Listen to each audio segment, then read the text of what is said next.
She rewrote our wedding vows to say, "I promise to take everything you own." I thought it was a joke. A year later, she filed for divorce and demanded the house, car, and savings.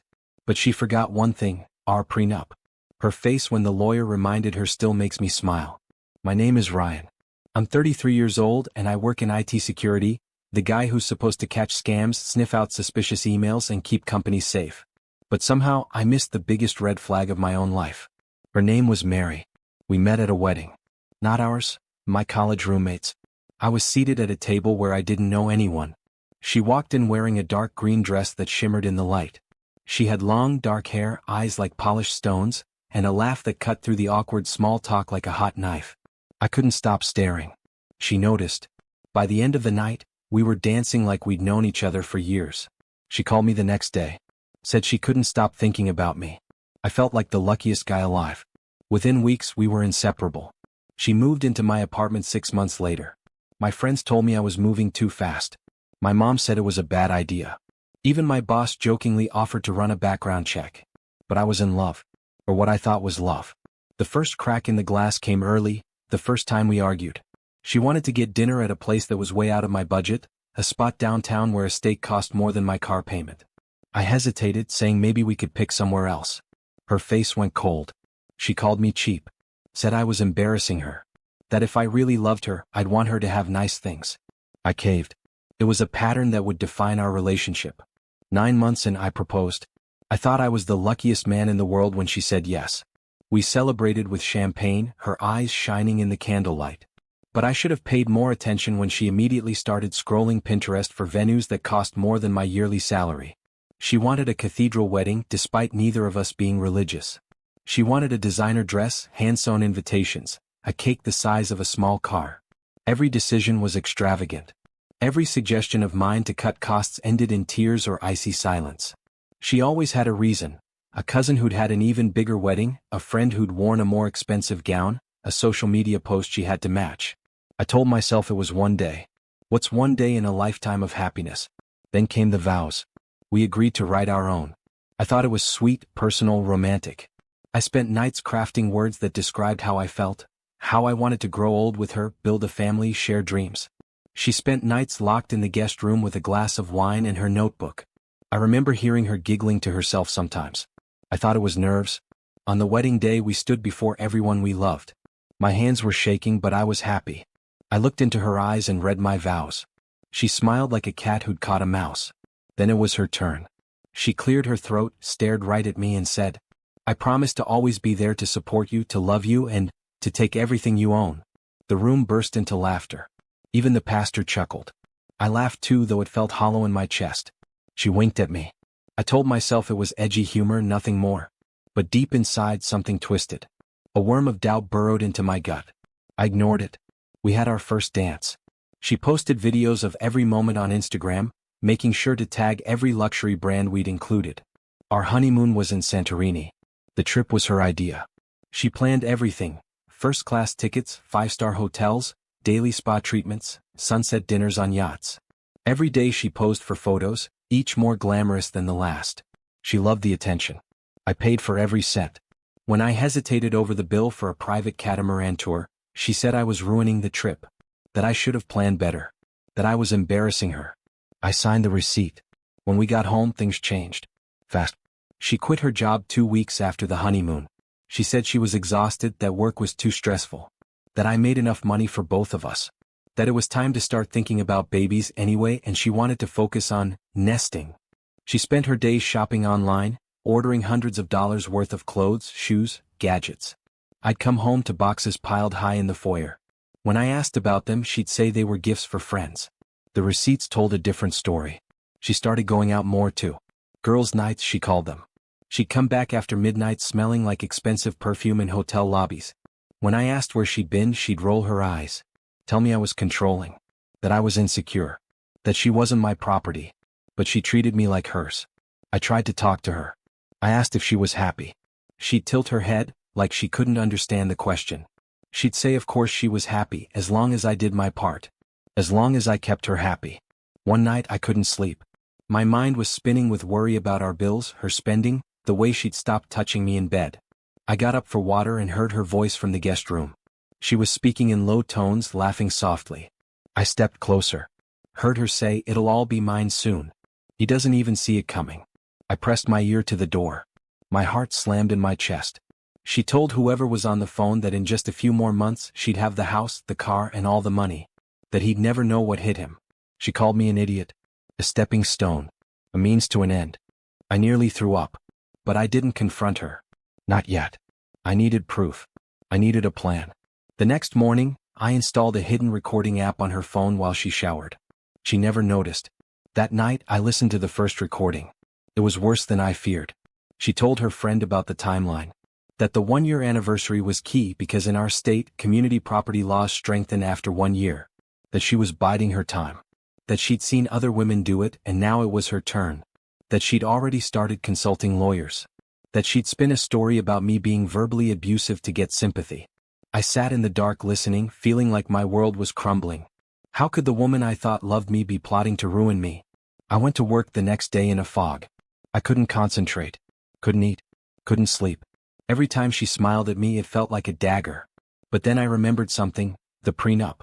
My dad had insisted on it when I got engaged. He'd gone through a messy divorce himself and told me he'd never forgive himself if I didn't protect myself. I'd signed it almost as a joke, confident I'd never need it.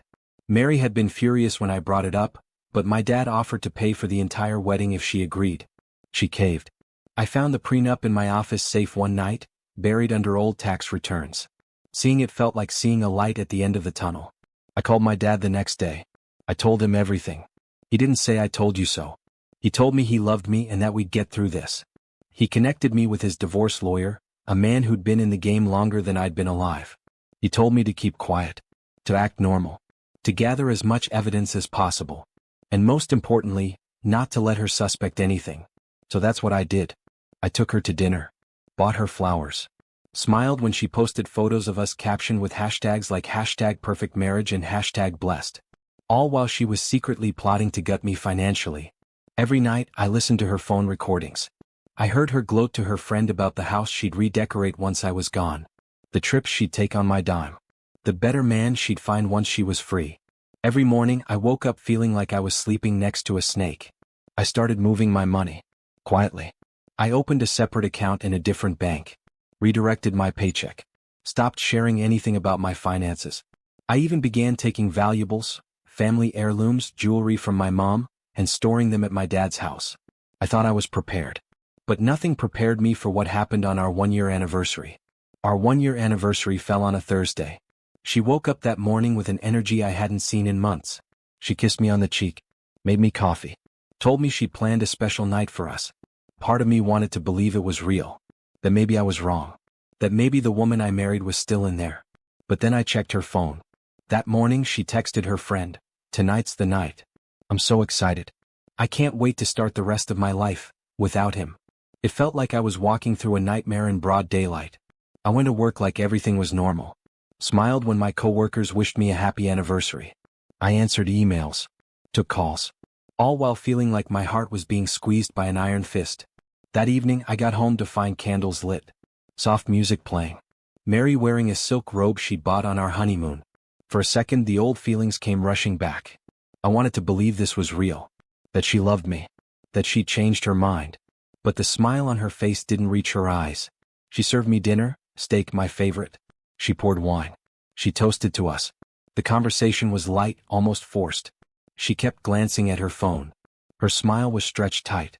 After dessert she told me she had a surprise. She went to the bedroom and came back with an envelope. She handed it to me with a flourish. Said it was the start of our new chapter.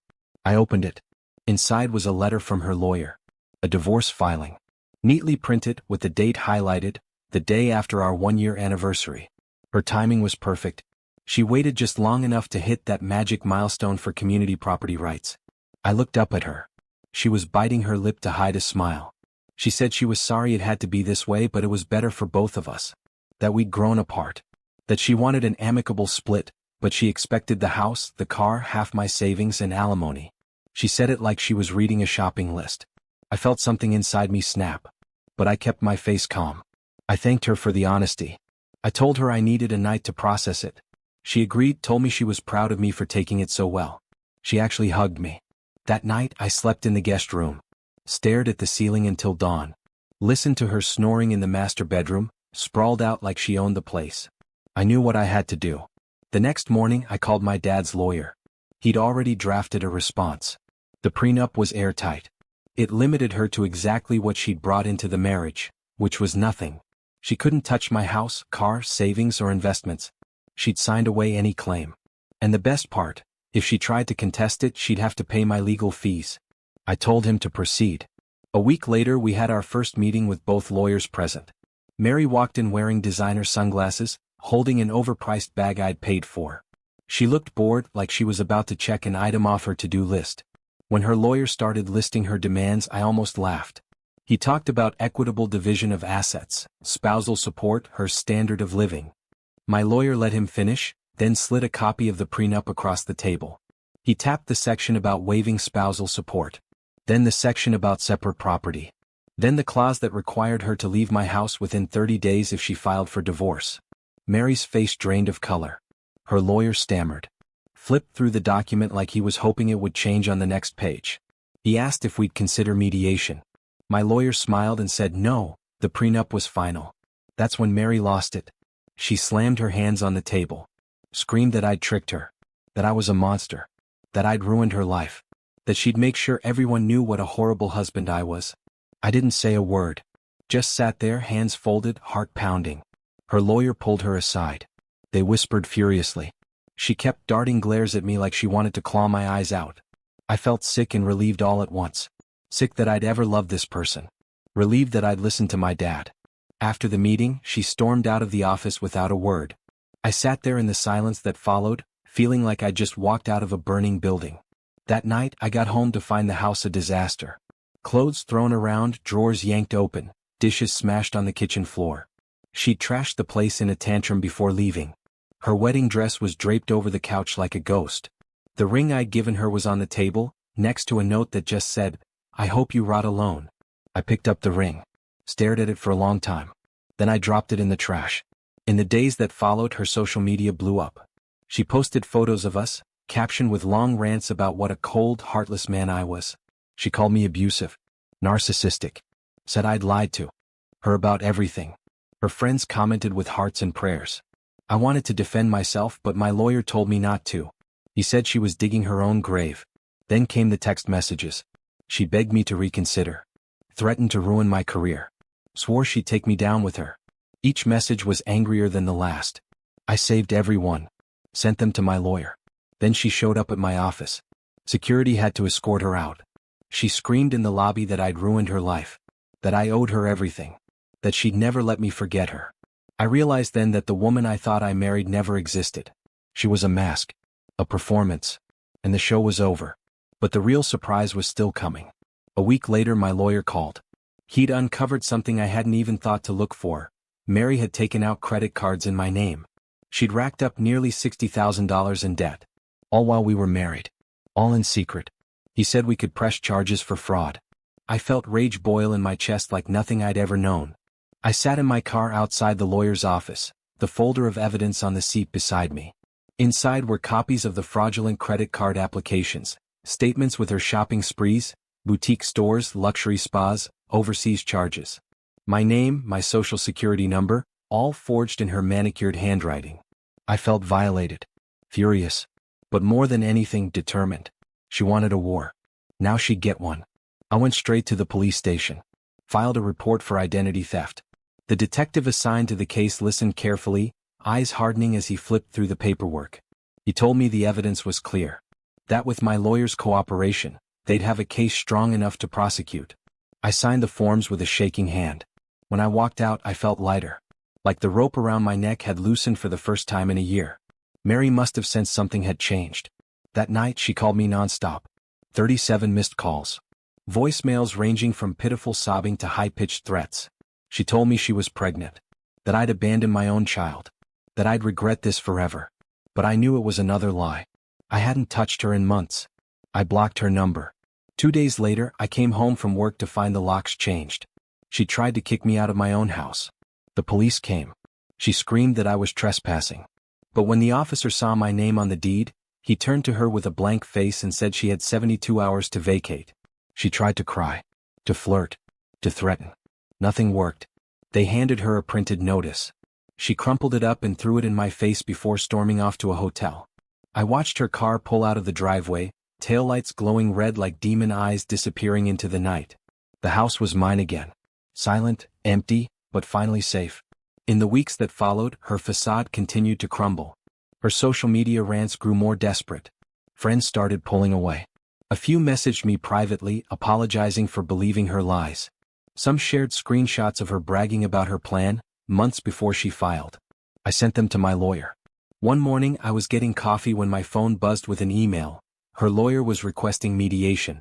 They wanted to avoid a court battle. The prenup had gutted her leverage and the fraud charges had tipped the scales. She was desperate. My lawyer and I met them one final time. Mary sat across the table, her hair unkempt, eyes wild. The confidence she'd worn like a crown had vanished. Her lawyer offered to drop all claims if I'd agree not to press charges. I leaned forward, looked Mary dead in the eyes and said I'd consider it on one condition. She signed a confession admitting to the fraud, the marriage scam, and agreed to pay restitution for the debt in installments. My lawyer slid the agreement across the table. Her hands trembled as she read it. For a moment she looked like she might spit in my face. Then she crumbled. Tears streamed down her cheeks. She signed. The room was silent except for the scratch of her pen. It was over. That night I got home and stood in the center of the living room. The house felt enormous without her chaos filling every corner. I thought I'd feel lonely. Instead I felt peace. In the weeks that followed I started putting my life back together. I repainted the bedroom, replacing the colors she'd picked with ones that felt like me. I donated the clothes she'd left behind. I cooked my own meals, read books I'd been too stressed to enjoy, took long walks around the neighborhood without worrying about texts demanding to know where I was. Slowly the nightmare stopped. One day my dad came by. He looked around the freshly cleaned living room, smiled and said he was proud of me. That I'd kept my head when it mattered. That I'd learned something he wished he'd known when he was my age. I realized then how lucky I was to have him. How the prenup he insisted on had saved my future. How his experience, his own heartbreak, had protected me when I was too blinded by love to see the truth. Mary moved out of state soon after. I heard she tried to start over, but word about her fraud caught up to her. Friends ghosted her. Job offers vanished. Last I heard she was living in a cheap apartment, trying to sell branded purses on resale sites. I don't hate her. I don't wish her well either. I feel nothing. And that feels like freedom. Looking back, I know now love shouldn't feel like walking on eggshells. That laughter at your expense isn't love. That someone who truly loves you doesn't joke about taking everything you own. They build with you, not against you. I started dating again slowly, carefully. I'm more guarded now. I ask harder questions. I look for red flags. I listen when my gut tells me something's off. I also know I'm stronger than I thought. That I survived the worst year of my life and came out wiser, more self-aware, and grateful for the lessons I learned. To anyone reading this who's where I was, trust yourself. Don't ignore the little signs. Protect yourself even when it feels unromantic. Love should feel like home, not a battlefield. And if someone jokes in their wedding vows about taking everything you own, run. Don't forget to subscribe for more X drama.